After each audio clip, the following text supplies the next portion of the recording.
It's a great day to glorify God. This is Pastor Jason Poling, and we are coming back after a weekend. It's Monday, and we're looking at Mark chapter 5, verse 21 and following. And there's two stories of healing, dramatic stories of Jesus' authority over sickness. And these two stories are woven together by Mark. We're going to look at this, tease out the details, and apply it to our situation. So we're going to look at Mark 5:21. We are in the New American Standard Version.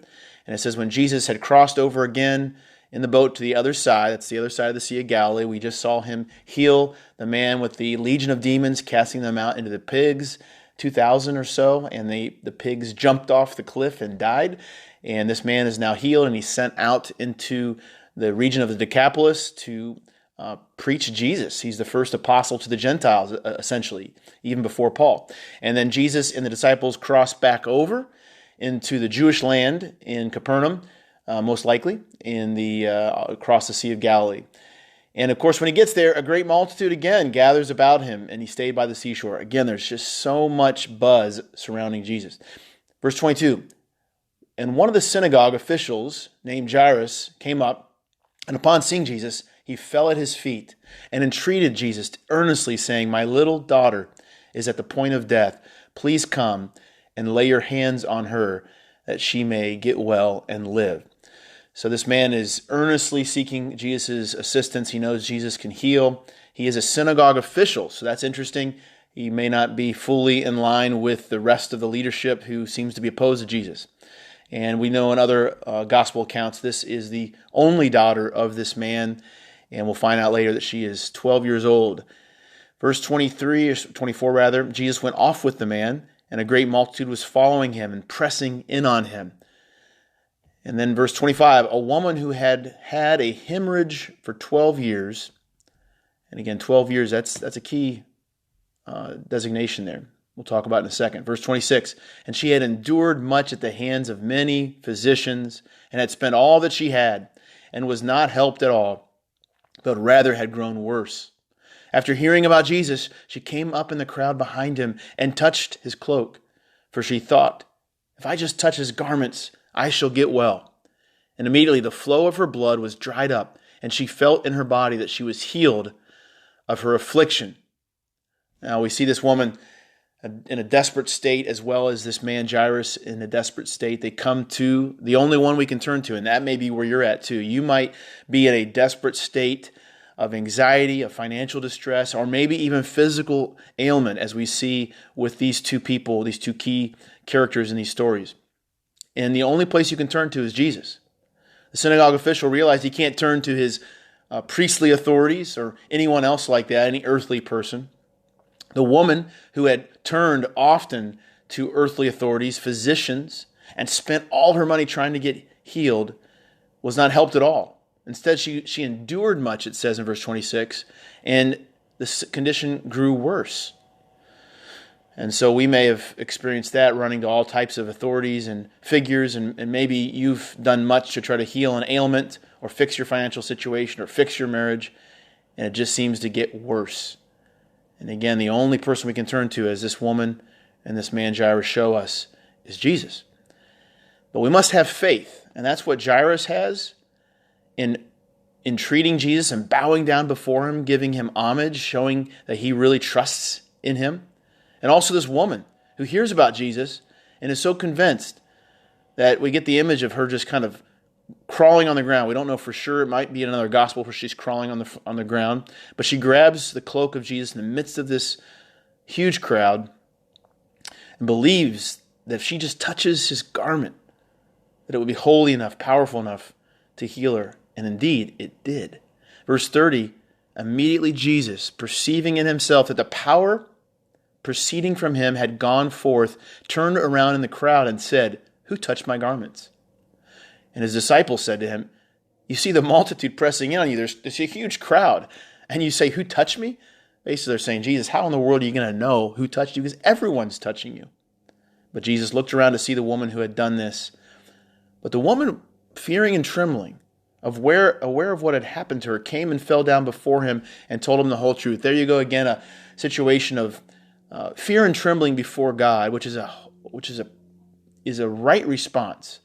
But this God that we serve, who's shown to us, Jesus Christ is God, the Son of God, and he also shows us the character of the Father God. And we should humbly bow before him with fear and trembling. But he's also gracious. And he says to her in verse 34, "Daughter, your faith has made you well. Go in peace and be healed of your affliction." He's merciful to us. But I'm not fully understanding verse 30. There's a power that proceeds from Jesus that he can tangibly feel. And of course, Jesus, in the flesh, he has restricted some access to his abilities, obviously his ability to know all things about the future, especially his second coming. That is something he is, Philippians 2 is cast off in order to take on the form of a servant, take on human flesh to die for us.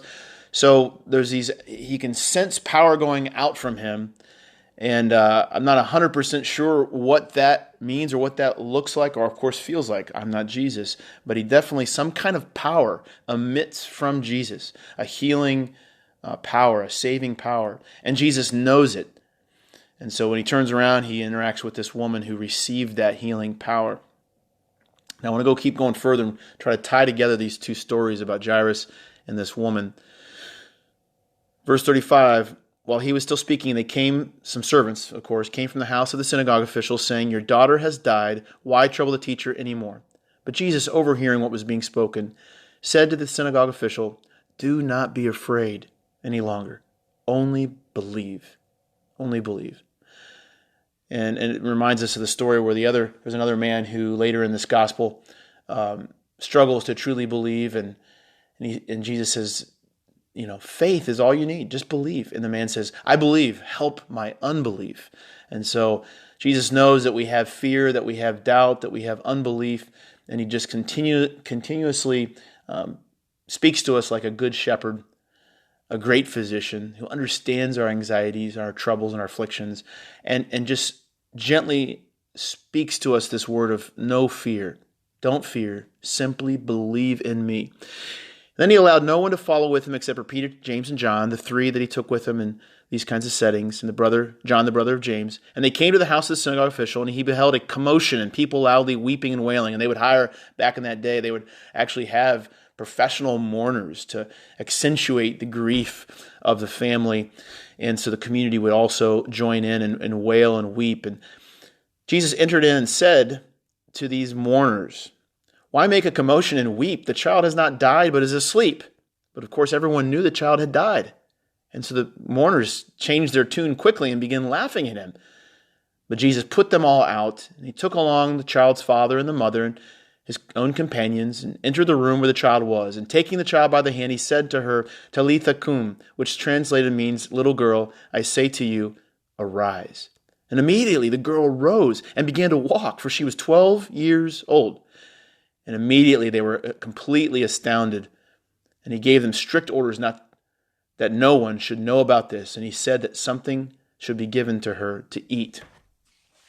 So, try to tie this together. There's some deep metaphors that God has arranged sovereignly for this true story to have these deep metaphors embedded in them in real time, in real human history, to refer to a greater thing that God is doing. So the idea of 12 is significant in this passage, right? We have obviously 12 disciples. We already talked about the new Israel, the new people of God being established with this new kingdom. But we also have this woman who suffered this bleeding for 12 years and was abused by her doctors and not helped at all, but hurt worse. And then we have this little girl, the only little girl of this Jairus and his wife, who's 12 years old and dies at 12. And then Jesus raises her back from the dead. So again, I think it harkens back to this concept of the new people of God, the new Israel, that Jesus is establishing. In Luke, we see that Jesus was 12 years old when he went into the temple and Mary and Joseph, quote unquote, lost him. And I think that's, again, referring back to Jesus as the Son of God, where Israel was called the Son of God, Jesus is the Son of God, and the new leader of this new people in the new kingdom. At 12, he's establishing a group of 12, the new 12 tribes. And here we have this daughter, sort of daughter of Israel, as you often hear God describe his people, and who is suffering, bleeding out. And really, that's the whole story of Israel, just the way in which the nation kept collapsing because of their sin, but also because of the abuse they received from their priests and their kings who were supposed to lead them and take care of them or were wicked. And now you've got the Pharisees who are doing that in this time and day with Jesus on the scene. And so there's an image there of the nation of Israel being just dying and being destroyed by its quote-unquote physicians. And Jesus, though, comes and heals and raises her back up. Same thing with the girl, 12 years old, the nation of Israel, dead because of the lack of following the old covenant and all the leaders that were abusive as well. But this girl, 12 years old, is raised up by Jesus, the Son of God. So I think that's what's going on here. There's also an authority concept, too, of Jesus establishing himself for everyone to see, but little by little, right? He gives them strict orders not to tell anyone because he's just slowly helping people see that this is what's happening. He's not just going to do old Israel again and cause it to, again, be this physical nation that will just collapse over and over again because of its sin and inability to follow the old covenant. No, he's actually doing something totally different, bringing a new covenant. And so he's revealing it little by little, but he's revealing his authority. Just in the passage before, he revealed his authority over demons, right? The little k kingdom of Satan. Now he's revealing his authority over disease in this woman. He's revealing his authority over death in this girl. So that's clearly established here in this passage. And that should give you hope that God, Christ, has authority over everything you face. If you face demons, if you face disease, if you face death, Jesus has authority over it all and can rescue you from it. But it also shows that he's establishing a new people. And where Israel was defeated, and maybe where you in your life before Christ was defeated, you can be raised back up. And it's only by faith in the Son of God that you can have this. So believe. So I don't think this text is saying that in every case you're going to receive back your dead in this earth, or you're going to be healed of all your afflictions in this earth, or in every case, the demons are always going to be cast out for you on this earth, because that clearly isn't the case. Some people don't have those healings happen to them.